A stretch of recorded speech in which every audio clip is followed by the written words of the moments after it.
Welcome back to Unbiased, your favorite source of unbiased news and legal analysis. Welcome back to Unbiased. Today is Wednesday, May 1st, and this is your first daily news rundown of a new month. If you love the unbiased approach that this episode provides and you feel more informed after listening, please go ahead and leave my show a review on whatever podcast platform you listen. And if you're watching on YouTube, go ahead and hit that thumbs up button, subscribe to the channel if you haven't already. All of those things really help support my show, so thank you in advance. Without further ado, let's get into today's stories. The first story is going to be a bit of an update from yesterday's story. So the last story in yesterday's episode, I talked about the DEA, or at least reports coming out that the DEA was going to recommend reclassifying marijuana from a Schedule 1 controlled substance to a Schedule 3 controlled substance.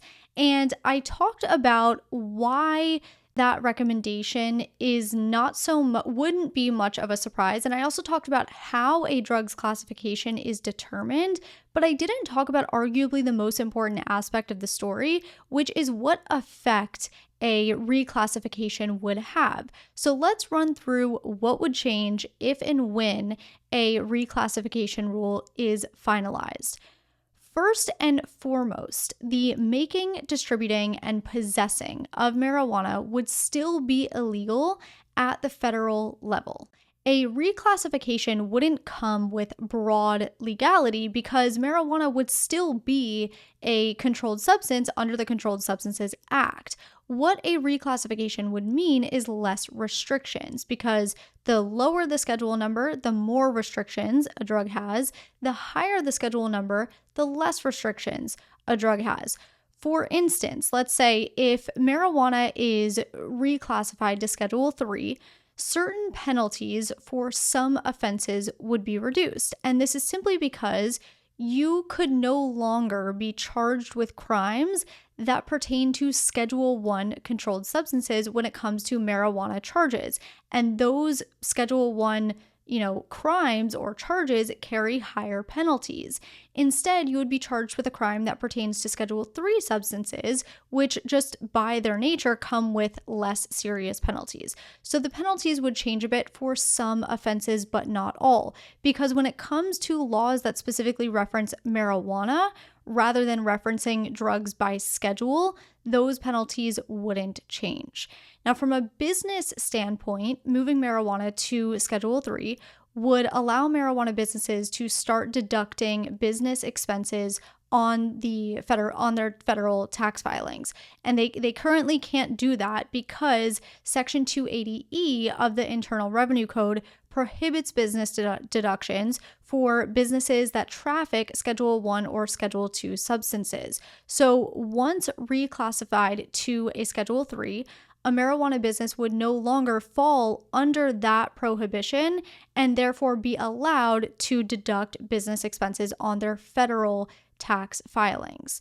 From a medical standpoint, the move to Schedule 3 would mean that marijuana could be legally dispensed via a prescription so long as the FDA approves it. So this does require FDA approval, which the FDA has not done yet. But if the FDA did approve it, then medical marijuana could be legally dispensed so long as there's a prescription for it. Similarly, kind of related to the medical standpoint, from a research standpoint, a reclassification would mean less stringent regulatory controls, therefore allowing for more research. And then finally, another shift that we would see would be for those who use medical marijuana lawfully. So lawful users of medical marijuana would potentially, in some situations, be eligible to obtain public housing, obtain immigrant and non-immigrant visas, and purchase and possess firearms. However, that eligibility would not extend to recreational users of marijuana, and that's kind of obvious. But, those are that's not an exhaustive list of the effects that we would see from reclassifying marijuana, but at least it gives you an idea of what the change would entail. If you do want more information on the effects of a reclassification, I have two pretty helpful congressional reports that I have linked in the sources section for this episode. So you can, of course, always find my sources in each episode description, or you can just go to my website, jordanismylawyer.com, find today's episode, and all of my sources will be down at the bottom. So if you are wanting more insight as to what effects a reclassification would have, those congressional reports are in the sources section. In other news, President Biden approved another $6.1 billion in student loan debt relief, specifically for Art Institute students. And this is actually not the first time Art Institute students have received forgiveness. So let's talk a little bit about what the Art Institute is and where the authority for this forgiveness comes from. The Art Institute's system, which I will actually refer to as AI going forward, just so you know, was a private for-profit system of art schools that was created here in the United States in 1969. Originally, AI was owned by Education Management Corporation, but it was later sold in 2017 to the Dream Center Foundation, and then sold again in 2019 to the Education Principal Foundation, and ultimately closed all of its doors in 2023. But it was when the original owner, Education Management Corporation, ran it that AI had some pretty significant issues. And without getting too into the weeds of the legal battles that AI faced, the school was essentially using deceptive marketing tactics to entice students to enroll. AI would underestimate program costs and overestimate job placement figures for students once they were done with their program. That way, students, as I said, were more inclined to register with the school. Eventually, in 2013, the Department of Education first placed AI under heightened cash monitoring. In 2016, many of AI's campuses were placed on probation by their accreditor. By 2018, more campuses had lost their accreditation and didn't inform the students of it. And then in 2019, it was determined that $9 to $13 million of federal funds, which were meant for student stipends, were missing. Teachers weren't being paid, and it really just continued to go downhill from there until all of the campuses were officially closed in September of last year. In 2022, though, there was a class action lawsuit brought by a group of more than 200,000 student borrowers from more than 153 institutions across the country, not just AI. And these students in their class action lawsuit claimed that they had been defrauded by their school. The settlement in that lawsuit was approved later that year in 2022, and the case actually ended up before the Supreme Court. The settlement was challenged, but in April of last year, the Supreme Court rejected the challenge and said the settlement could proceed. So what that meant is that the AI students that were a part of the bigger class action lawsuit had their debt canceled.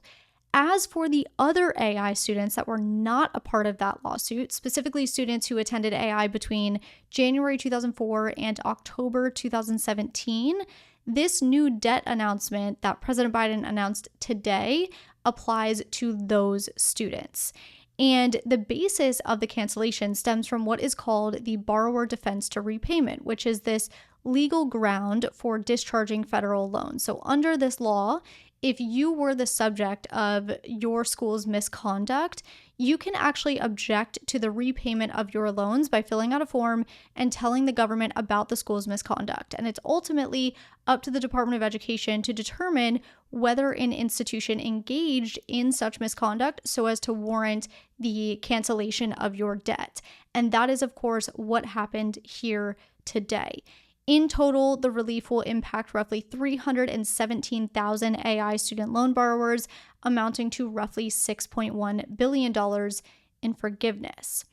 So that's what's going on with the debt relief. Now for this last story, before we finish the episode with quick hitters, I wanted to talk a little bit about the conflict and protests that we're seeing on university campuses across the country.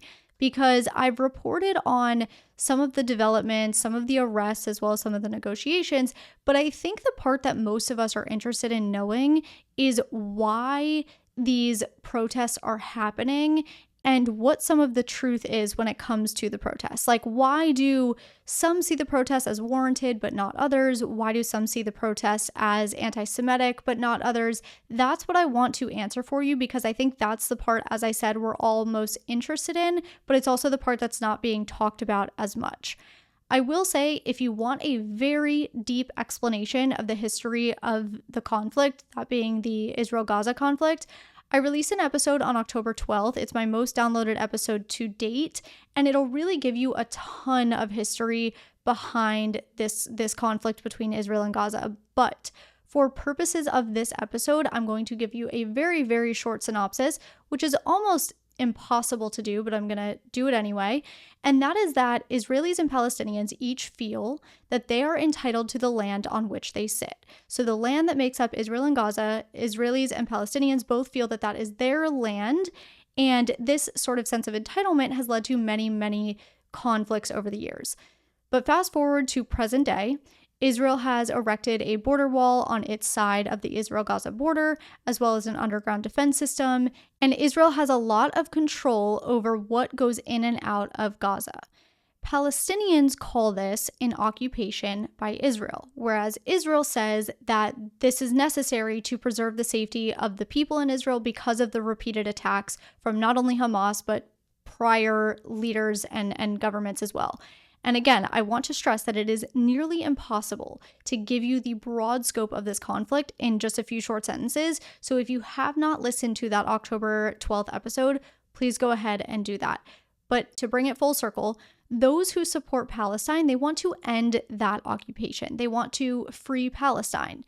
And then, of course, you have the more extremists that just want to see the end of the state of Israel and the Jewish people completely. Those who are against Israel's continued military action are calling Israel's action genocide. However, those who support Israel say this is not genocide, it's self-defense because we keep getting attacked and we have to, defend ourselves. So it's really complicated. Even though there are people who are committed to one side of or the other that will tell you this is not complicated at all, it is. Specifically, as it pertains to the college campuses, a lot of these universities, and honestly, just a lot of entities in the United States generally, have ties to Israel through investments. And pro-Palestine supporters argue that these investments are directly and or indirectly supporting Israel's actions in the war, and therefore, these institutions need to divest accordingly. That is the purpose of the protests. That is the ultimate goal of these protesters, to get their institutions to divest.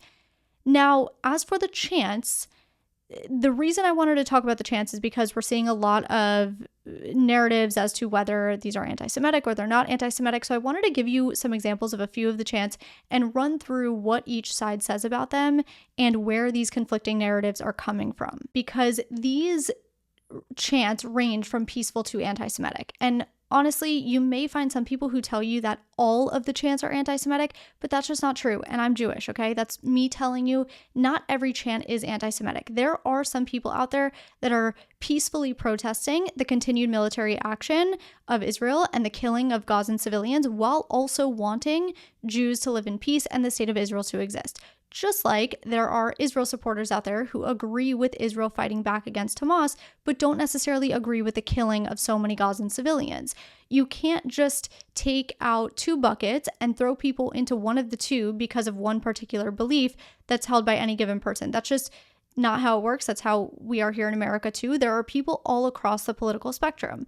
So let's give some examples of some chants and the conflicts behind them so that you have a bit more awareness. Let's first take the most innocent phrase, which is free Palestine. Standing alone, this is not anti-Semitic. Again, it speaks against the occupation that pro-Palestinians, view as an occupation. The chant from the river to the sea. This is more controversial depending on who you ask.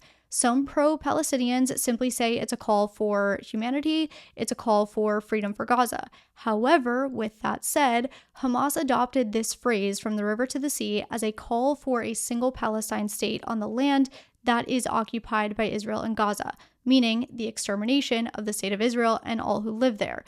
And don't forget, it's a known fact that Hamas's charter actually called for the extinguishing of Jews in Israel. So that is a bit of a history of the phrase from the river to the sea. This same sort of double narrative applies to the phrase intifada. Pro-Palestinians call intifada a resistance movement against Israel's occupation, but throughout history, intifada has led to the killing of many Jewish people. And for that reason, pro-Palestinians see it as simply a call against the occupation, whereas pro-Israelis see it as a call for killing the Jews. Then you have phrases like final solution, which really cannot be interpreted as meaning anything other than something anti-Semitic. Final solution was the phrase that Hitler and the Nazis used to refer to their plan to kill off the Jewish people. And some students have been walking around campus carrying posters and wearing headbands that say final solution. So whether or not these people understand the context and history of the phrase, that's not for me to say, but this is one of those phrases that one can confidently classify as anti-Semitic, whereas the other phrases, they have other meanings and they can be interpreted differently depending on who you talk to. So there is a lot going on. That is the best way to put it, but I really hope that discussion sort of answered some of your questions and maybe even answered some questions that you didn't even know you had.